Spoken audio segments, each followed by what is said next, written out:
Todas. Pensé en esto. ¿Cómo es más fácil multiplicar por 10? Completé en la tabla la columna del sector 10. Y luego pensé, si en un sector hay 12 vicuñas, entonces en 10 sectores habrá 10 veces 12. Es decir, 120 vicuñas. Lo que hice fue multiplicar. Me di cuenta de que para llegar de 1 a 10, debía multiplicar 1 por 10. Lo mismo hice con el número de vicuñas. Si en un sector había 12, para saber cuántas vicuñas hay en 10 sectores, tenía que multiplicar 12 por 10, con lo cual nos daría el resultado de 120 vicuñas. ¡Excelente! Lo que ha hecho para saber cuántas vicuñas hay en 10 sectores es multiplicar 1, el número de sectores en esta columna, por 10. O sea, 1 por 10 nos da 10 sectores y el número de vicuñas también por 10. O sea, 12 por 10, que nos da 120 vicuñas. Y como ella ya sabía cuántas vicuñas había en 10 sectores, calculó la cantidad de vicuñas en 20 sectores. Escuchémosla. Como quería pasar de 10 sectores a 20 sectores, multipliqué por 2. Luego también multipliqué el número de vicuñas por 2. Eso me dio 240 vicuñas. Eso es. Y ya que tenía la cantidad de vicuñas en 20 sectores, ¿qué crees que hizo ella? Nos cuenta que multiplicó otra vez por 2 para saber cuántas había en 40 sectores. ¡Ah, su qué trome! Así es. 20 sectores por 2 nos da 40 sectores. Y 240 por 2 nos da 480 vicuñas. Muy bien, muchas gracias por tu ayuda. Con ese dato, ahora sabemos que hay aproximadamente 480 vicuñas. Profesora, hasta aquí todo perfecto. Pero tengo una duda. Si las vicuñas se mueven siempre, ¿cómo podríamos calcular la cantidad de vicuñas en un sector? Ese número va a cambiar a cada rato. Qué buena observación, Patricia. Tienes mucha razón. En ese caso, hay otra estrategia que tiene que ver con las etiquetas que mencionaste al inicio. Lo genial de esta estrategia es que no necesitamos etiquetar a todas las vicuñas. ¿Ah, no? Entonces, ¿cómo sabremos cuántas hay en total? Verán, en un primer momento se capturan, digamos, 30 vicuñas. Se las etiqueta y luego se las libera. ¿Se imaginan qué pasa con esas vicuñas? Me imagino que vuelven a su grupo y se mezclan con el resto. Exacto. Has mencionado una condición clave. Se mezclarán con el resto. Luego se dejan pasar unos meses para que estas vicuñas etiquetadas se mezclen entre la población y luego se vuelven a capturar algunas vicuñas. Por ejemplo, 30 nuevamente. Ah, se capturan a las que tenían etiquetas. No, Patricia. Se capturan 30 vicuñas sin importar si tienen o no la etiqueta. ¿Y para qué? Ajá. Supongamos que dentro de esas 30 vicuñas hay 2 que tienen etiqueta. Ok. Como se supone que las vicuñas etiquetadas están mezcladas en toda la población, asumiremos que cada vez que atrapamos a otro grupo de 30 vicuñas, encontraremos allí 2 vicuñas etiquetadas. Bueno, esto no es necesariamente así, pero... Ya sé, asumiremos eso porque solo buscamos una estimación. Acertaste. Podemos imaginar que esta relación se cumplirá siempre. Es decir, que por cada grupo de 30 vicuñas, 2 estarán etiquetadas. Vamos a organizar la información en una tabla.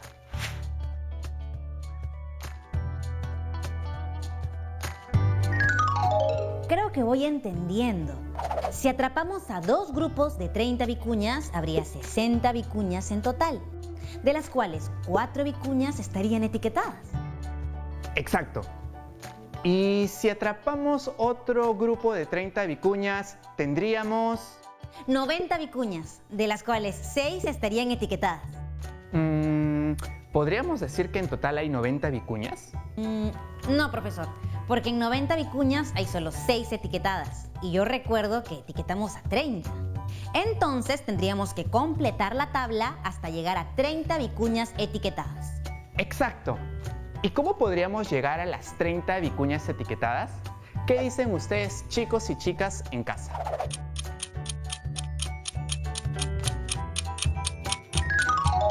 Llegó una respuesta de uno de los chicos que nos está viendo. Si hallamos dos vicuñas etiquetadas en un grupo de 30, podemos suponer que hallaremos una vicuña etiquetada, es decir, la mitad, en un grupo de 15. Luego multiplica por 30, tanto arriba como abajo.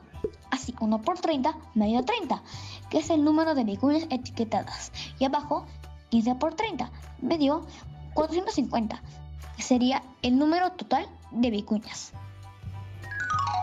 Muy bien. ¡Qué buena estrategia! Profesor, él plantea otra estrategia que creo que también funciona. La comparto. Escuchemos. Me fijé en el número 6 y pensé, ¿por qué número multiplicaría a este 6 para llegar a 30? Así que lo multipliqué por 5. E hice lo mismo abajo. Multipliqué 90 por 5 y me dio como resultado 450, que sería la cantidad total de vicuñas. Excelente, ¿verdad, Pati? Hemos descubierto que a través de multiplicaciones y divisiones podemos llegar a la misma respuesta.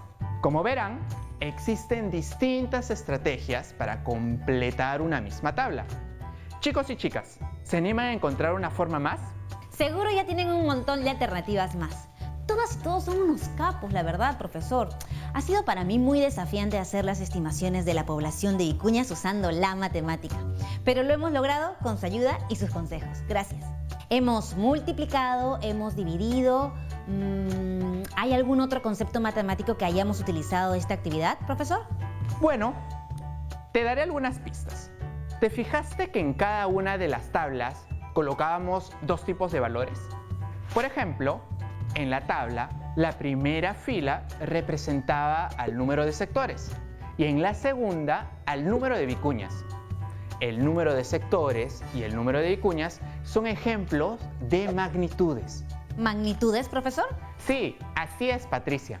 Las magnitudes son características de algo que se pueden medir. ¿Qué otra cosa se te ocurre que se pueda medir, por ejemplo? Una mesa. ¿Una mesa se puede medir? Entonces, una mesa es una magnitud. Veamos si una mesa es una magnitud. Preguntémonos, ¿qué cosas puedes medir en una mesa? Podemos medir su largo, el ancho y la altura. Muy bien, Patti. Entonces, el largo, el ancho y la altura son las magnitudes, no la mesa. Entiendo. A ver, ¿y qué me dices del color de la mesa? ¿Será el color una magnitud? Bueno, el color es una característica de la mesa, pero no se puede medir. No es una magnitud. Lo has entendido muy bien. El color no es una magnitud, como tampoco son magnitudes emociones, como la alegría, bueno, tampoco la belleza de un objeto, porque no se pueden medir. Tengo más ejemplos. Por ejemplo, la distancia que hay de mi casa a la tienda más cercana. La cantidad de monedas que tengo en el bolsillo. La estatura de una persona. El número de miembros de una familia. Eso. Pero hay algo más. ¿Te diste cuenta de que cuando los valores de una magnitud aumentan, algo pasaba con los valores de la otra? Sí, cuando los valores de una aumentaban, los valores de la otra aumentaban también. Exacto. Eso significa que entre ambas magnitudes hay una relación directa. Es decir, cuando una magnitud aumenta, la otra también aumenta. O cuando una disminuye, la otra también disminuye. Pero esta relación directa, en este caso, además es proporcional. ¿Cómo así?